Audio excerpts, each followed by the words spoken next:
Welcome back to The Local Perspective. I'm very honored with my guest today, but I do have a confession. He cost me 20 bucks.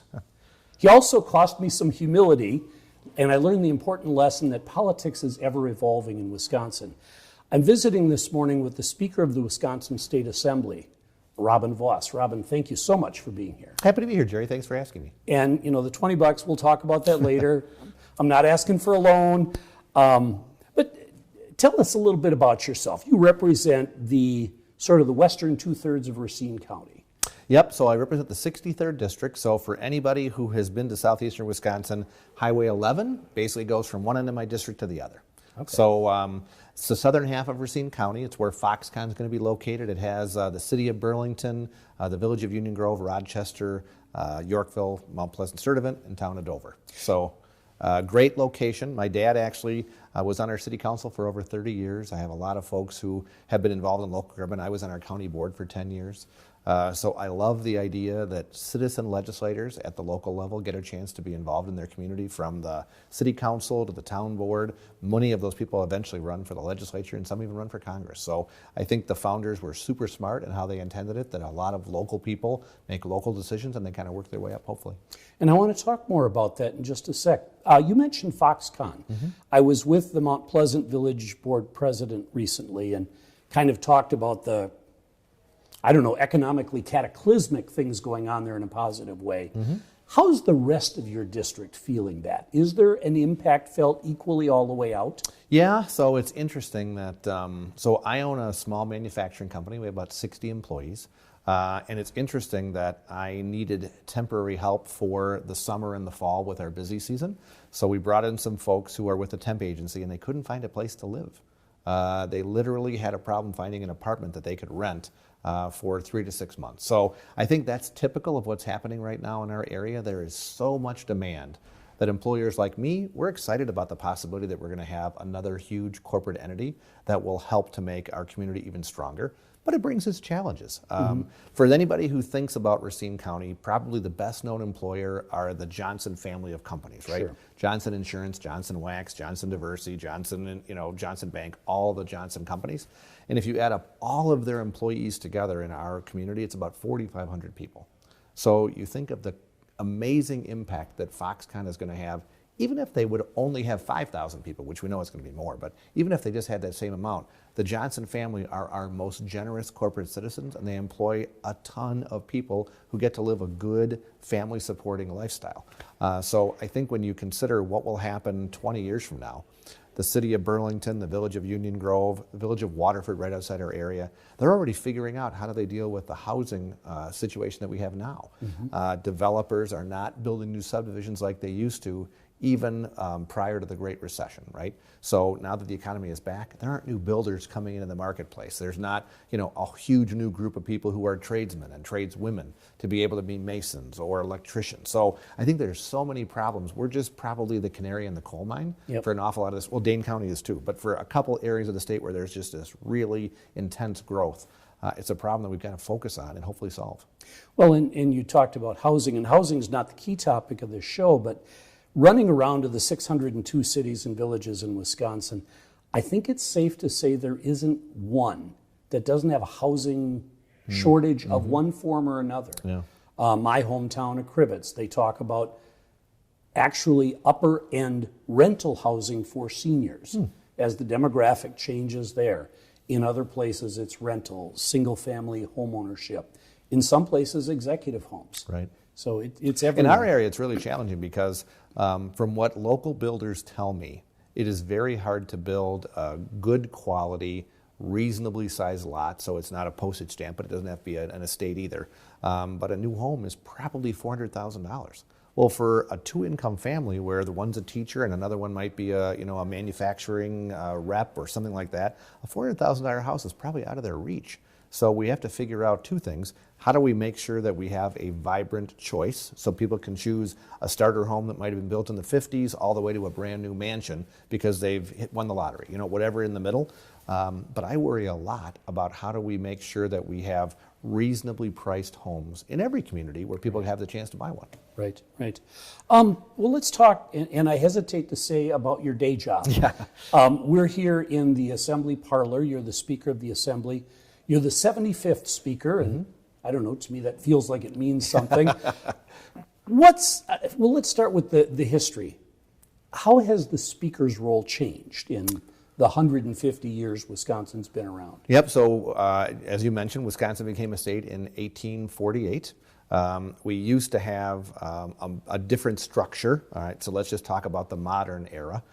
Starting in the 1970s, the state of Wisconsin received a grant from the Ford Foundation, and it kind of created our legislature that you see today, where we have full-time agencies with the Fiscal Bureau, the Ledge Council. So we have professional, nonpartisan staff who help to draft our bills, do the analysis. It's trusted by everybody on both sides of the aisle and the administration, whoever the governor is. So I think we have wonderful people who work here, and that's their full-time career. We have another set of people who are the partisan staff. They work for individual legislators, a Democrat state representative, a Republican state senator, and those folks, some of them work here a long time, some of them are shorter tenure. And then you have, of course, the elected officials who we don't have term limits, but the average tenure in Wisconsin is somewhere around 8 years. So people come and go. Some are one term. Some are Fred Risser, right, where he was born when my mom was in grade school. I started serving when my mom was in grade school. So I think there's a wide variety of folks, and they come from all backgrounds. And I think that makes our system strong. We traditionally have had a cadre of people who become speaker who have been a wide range of folks. We have Democrats and Republicans. I have talked to all of them. I try to talk to them on a regular basis to take the wisdom from the people who've done this job before me. One thing I have learned is that the only people who understand the job that I am doing are the very people who have held it in the past. Right? Okay. It's like if you're a mayor, only people who have been a mayor understand what that job really is. Other people can sympathize, but they don't quite get it. The mayors would say, the city council members probably wouldn't agree with that. I get, but it's the truth. I mean, if you're a mayor, you only understand how things work because you have a bigger picture, right? Right. So it's my perspective. I love where I live. When I retire and no longer have this job, I'm going to stay in Racine County. I hope I stay in our house for a long time. I think I live in the best part of the state. But I can't just represent Racine County and the 63rd district. I have to be cognizant that there are 99 people who each have their own issues and their own hopes and dreams for their community, and they ran for office because they wanted to get things done. So I think that the job of speaker, you have to reach out, you have to listen. I did get a former speaker tell me something which I have always kept in the back of my mind. The speaker's job is a one-way ticket. Paul Ryan, I think, found that out too, that being in the job of speaker means the best things that are done are given credit to your members who authored the bill. The worst things that are proposed somehow become my problem and my idea. And I think Paul Ryan found the same thing. So when I ran, I knew I was never going to run for another office, that I took this job knowing if I can have an impact as speaker, that's great. And everybody thinks I'm doing something because I want to run for governor or I want to run for Congress. Well, I had an open seat for Congress where I would have had a decent shot to win it. I said no to that. We're going to have a governor's race in 2022 with no Republican. I've already said I'm not running for that. So I want to try to do the very best job that I can as speaker, which means to represent what we believe in and to try to move the ball down the field while stopping the other side from letting their worst ideas ever become reality. So you're a bit of Wisconsin history, right? I mean, you're one of only 75 people who've held this job. 10 years from now, 50 years from now, what do you want that little paragraph in the Blue Book to say about you? Well, hopefully someone will even look at it because I walk down, there's a hallway of speakers and they have everybody's picture in there. And I think to myself, that is what people are going to think of. So I got to make sure my picture is really good because that's the only thing most people will even know, that I don't have a weird mustache or that, my eyes weren't crossed. Yeah, we're sort of out of that big the beard thing. Yeah, I know. But, at the time, I'm sure it was very, very appropriate. So you just got to remember that. So I guess from my perspective, I'm proud of the fact that when we ran for office, I ran for office in 2004, we had divided government. We had a Democrat governor, Republican legislature. I have been through pretty much every machination to see how things work between Republicans controlling everything, Democrats controlling everything, and a divide between the two. And the thing that frustrates me the most is the intense partisanship that has really started on the outside and kind of infected each body. I think, I'm good friends with Mark Pocan. He and I do not agree on a single policy notion, as far as what our core beliefs are. But my core belief is that Mark Pocan is a good, decent human being who wants to do the right thing, albeit not the way I would, right? I would say the same thing about Peter Barca, right? Good person, love his family. He and his wife are wonderful people, and I know he might want to do things differently than I do, but I know he has the same goal. But it seems like far too many people in politics today assume that because I believe what I do, I hate somebody, or I'm jealous of somebody else, or I want to screw somebody here. And I hope that people look back and say, we try our best. You know, nobody's perfect. There's a lot of things you can criticize. But, you know, I've tried to do things where I can. We have things called speaker task forces. There are 3 going on right now. One's on adoption, another one's on suicide prevention, and the last one's on clean water. So I try to find things where Republicans and Democrats can work together and it doesn't become an automatic partisan divide. We have plenty of those, so that there's nothing we can do about that. Some people try to work on the topics that are the most partisan and figure, I'm going to beat him over the head until I convince him he's wrong.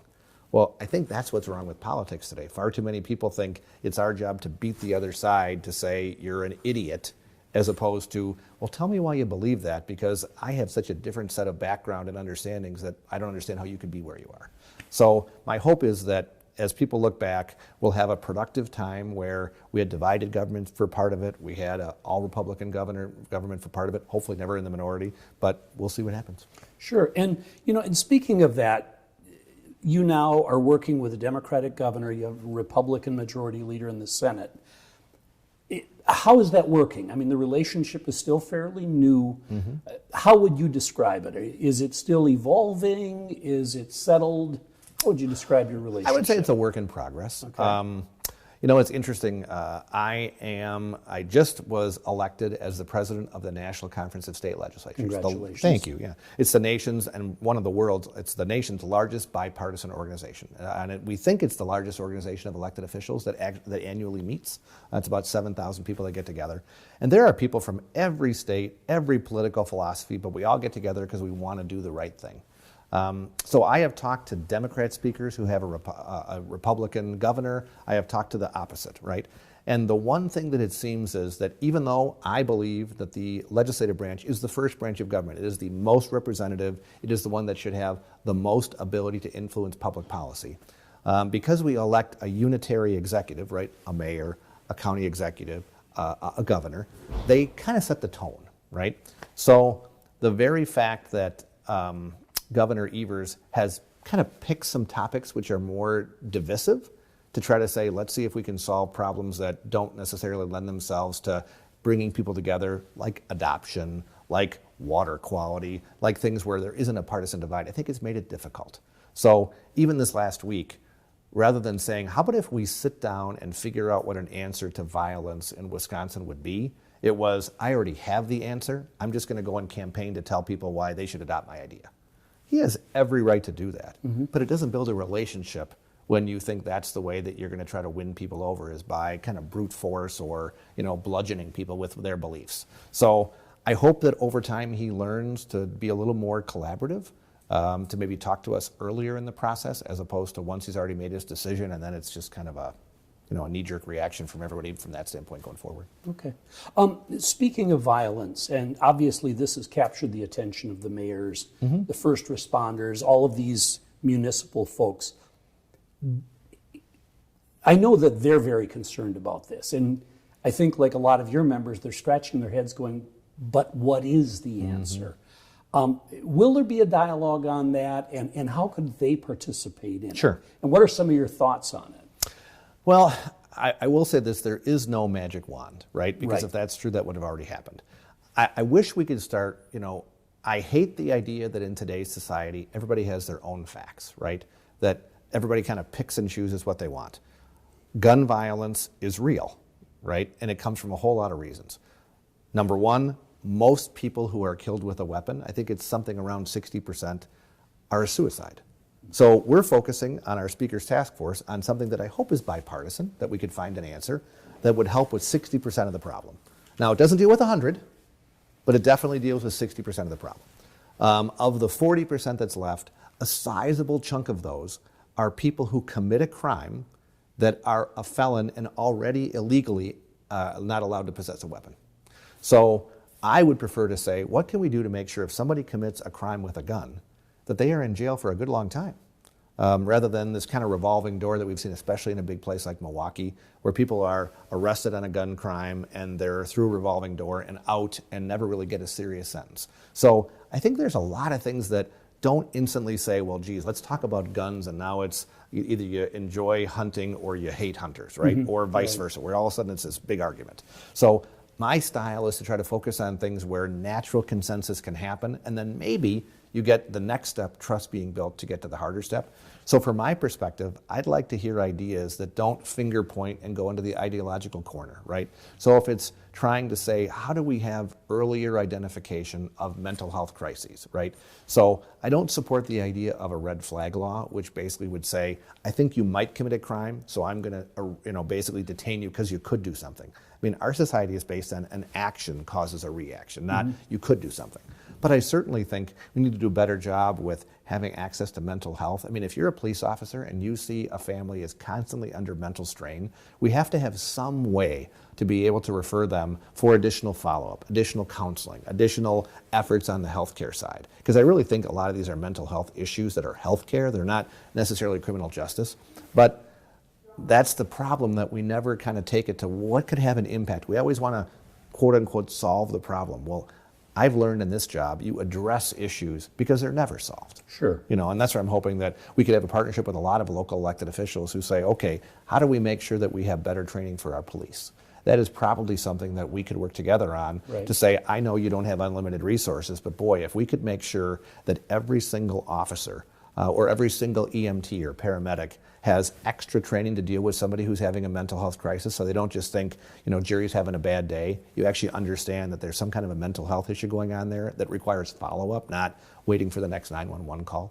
So I hope there are things we could do more along those lines. Well, and I hope so as well. And I can tell you that those are some of the conversations that we're hearing from our local people.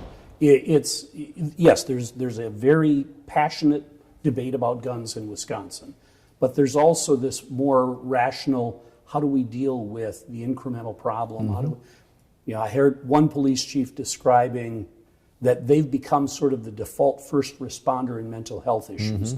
And his comment was, I'm not sure we were ever prepared for that. Well, and unfortunately, the local jail, the local county jail especially, is kind of the first detention facility when somebody's having a healthcare episode many times. And that's not what should be happening, but we don't have enough beds, we don't have enough psychologists, we don't have enough people who can identify. So we've been working on that. We had a speaker's task force on mental health, one of the first ones that I did, and we increased the number of people who are getting their psychology degree. We increased the ability to get rid of the stigma, to say mental health is no different than cancer, right? They are both diseases that have to be treated. So I think we're making some progress, albeit slow, and not always as fast as we would hope for. Great. I want to take a breath here. I'm speaking with the Speaker of the Wisconsin State Assembly, Robin Vos, on the local perspective. This is a production, it's a team effort today. We're in the state capitol, and we've got the team from FACTv, Fitchburg Area Community Television, and Sun Prairie's Media Center. And I want to thank the folks behind the camera for all your work. Thank you. I asked the governor this, and I've asked other guests this. I think I want to make it our calling card. What's your local perspective? How do you see local government fitting into the big picture? Yep. So 10 years on the Racine County Board. My dad ran for city council in 1982 when I was in high school, and he was on there, I think, for 30 years. He just recently retired, yep. So now he's still goes to the meetings, still has lots of opinions, because when you've been involved for that long, you have lots of things you're thinking about. But I feel like we live in such a special place because we have citizens who are willing to step up. So I always tell people I enjoyed my time on the county board probably the most of anything that I've done, because the people who were there, good-natured, you could disagree, and we had a bunch of us always went out for dinner afterward. So it was much more collegial, where it wasn't, factionalized, or it wasn't assuming the person's motives were negative. So I love the idea that local government is a place where things can happen. I think that we need more of that. I think that's why in general, not perfectly, but in general, I believe that local control is important. So from my perspective, I think we are lucky to have so many good public servants step up, and they make us proud every day. So local control, and there's always going to be a friction. I mean, the state legislature essentially shapes the box that local governments live in. Is there a rubric in your mind of when local control should apply and when state, call it uniformity, is a more appropriate response? Well, let's take an example, a couple easy examples that are people will understand. So, a garbage dump and a cell phone tower. Okay? Well, most municipalities do not have their own garbage dump anymore. They used to. In the city of Burlington, where I grew up, there was a local landfill that all the garbage from Burlington went to, right? There was one for the town, there was one for each village. Well, now they're more regional, right? Because we want to have a better use of land and making sure we can do it in an environmentally conscious way. Well, if a new landfill wants to be sited and it's in the city of Burlington, but it's going to serve an entire geographic region, if the city of Burlington imposes a bunch of requirements on it that make it almost impossible to operate because they don't want the dump there, they'd rather have it in the local village next door, that probably doesn't serve the public interest. We have to look and say, well, what's good for the entire region? What's good for the entire state? Same with sex offender citing, right? I mean, I have some concerns that we have this patchwork quilt of regulations which make it almost impossible to locate a returning sex offender in some municipalities. So the ones that don't have those rules become a dumping ground. So we probably should have more of a standard system. Cell phone towers. How many of us get frustrated because we drive through an area and the cell phone drops our calls every time? Well, if the local regulation says we don't want cell phone towers here because they're unsightly or they've got to have some huge complex process to get a cell phone tower put up, well, that doesn't serve the people who are driving through the local municipality who want to utilize a public utility. So those are more of the things where there is a bigger impact, a regional impact, a traveler impact, that I would say we have to have more uniformity. Land use in general, I think, should be a local decision as long as the decisions are based in fact and reality and not fear and mismanagement. Okay. Well, then how would you say the state-local partnership, we call it, is it in good shape? Is it in tatters? Is it somewhere in between? I would say on a regular grading scale, I'd say it's a B+. Okay. Right? I mean, so I think in general it's pretty good. I think the challenge that we have is trying to figure out what's the appropriate level of services done by whom. We just passed a new funding proposal for local roads, which is thank you very much. I know it's great. I mean, we've been Assembly Republicans have been fighting for it for a long time, and I am glad that we were able to find an answer. It might not be perfect, but it's an answer, right? It's a good answer. So that's an example where how much of the responsibility for local roads should be paid for by the state, right? I mean, some would say a local road should be 100% paid for by a local person. But then again, you look and say, well, I drive on those local roads and I don't live in every village that I drive on. So there's a reasonable balance. But I think that's the tension, knowing that, you know, there are certain drivers in our budget that just consume almost all the new revenue that we have. One of those is Medicaid, Badger Care. It takes a lot of money. And so it allows less for local aids to governments and things that we also consider a priority. So that's why I give us a B instead of an A, because we haven't done as good a job even keeping with the cost of inflation for local governments. But that's not because we don't care, it's because we have other priorities that just are a little higher on the scale. So I think that we can always do a better job. But in general, I'm proud of the work that our local folks do. I think they do an exceptional job in challenging times. And for the most part, I hear almost no complaints from people about the quality of our roads, the quality of local services, like a road, because they see people are trying to do the best they can. Okay. Well, if I can hear the mayor of Burlington and some of your village presidents saying, B+ was never good enough for me, I want an A. Yeah.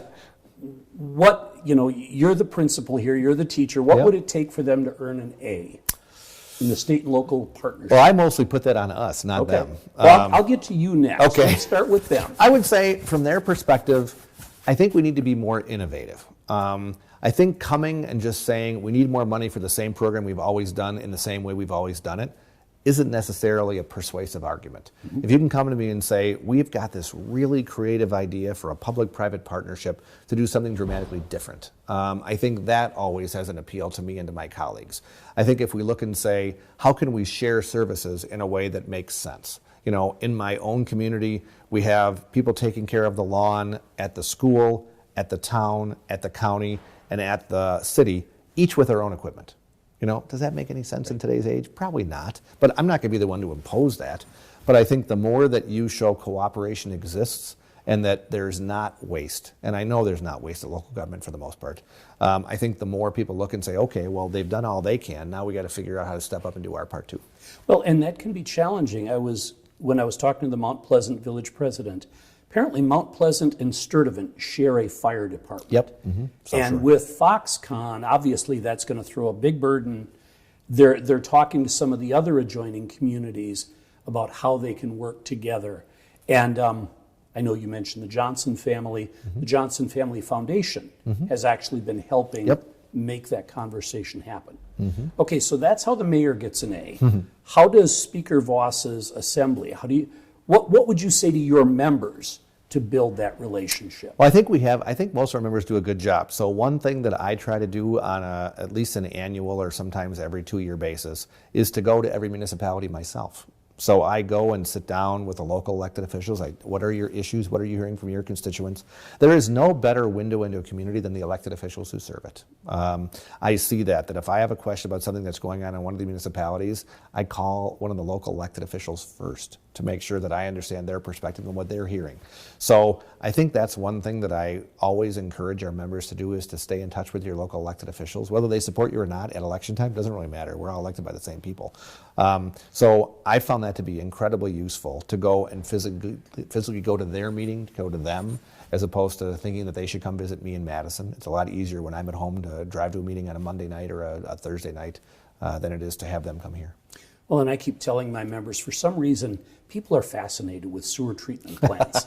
I don't know why. I just toured one. Yeah, I did. Yeah. You made my point for me. Yep. But it's an amazing bit of technology. I mean, it's. And one thing that I think local governments could do more of too, we have a ride-along program where the judicial system does that, where a judge will take someone for an afternoon and kind of watch how they operate in court. You know, I think I've done that with some of my local elected officials. I think having some of those things where you sit and meet with some of the department heads. Has they ever invited a legislator to come to their executive meeting where all the department heads sit and talk about the issues in Burlington or Waterford or wherever it would be? Not normally. So I think the outreach has to go both ways, and it's not intentional. People think we're busy, but I guarantee you, if you invited a state legislator to come and meet with all your department heads and hear what's going on in that community, they'd show up. That is a great idea, putting that in my next magazine. This has been a fun conversation, and we've used up almost all of our time. Time goes fast. But I didn't want to let you go without bringing up dollars and cents. The Wisconsin Policy Forum did a research report that basically said Wisconsin sticks out in how it funds local government. We're a one-trick pony, one-track. Basically, we over-rely on the property tax. Without asking you, do you support a different mix? Do you not support a different mix? What would your advice be for us as we go forward? Our goal is to start a conversation that ultimately leads to reform. Sure.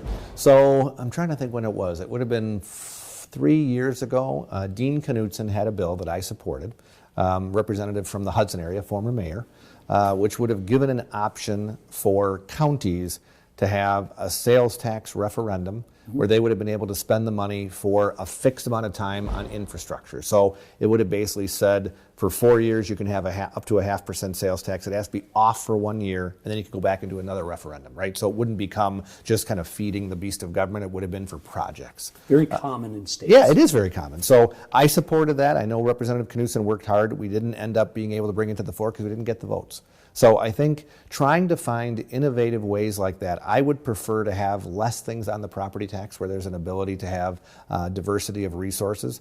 The problem normally comes down to, as an example in the city of Milwaukee, they would like to have a sales tax to help the city of Milwaukee pay for some of its infrastructure. And they would like some of that to be countywide because people from the suburbs work in the city. I understand that, but I think it's challenging to say, in Racine County as an example, we're going to have a countywide sales tax to help fund a program in one place. Sure. So that's why I think it's easier if you would focus on infrastructure and you would have a set amount going back to municipalities as opposed to somebody else picking it. So I'm certainly open to those conversations. After the program that Dean Knutson put forward didn't advance, it kind of has been dormant for a while, but I'd certainly be open to the conversation. Great, great. We are out of time, Mr. Well, Speaker. thank you very much. Thank you again for your time. This has been The Local Perspective. I want to thank Wisconsin Community Media, particularly FACTv in Fitchburg and the Sun Prairie Media Center for your help.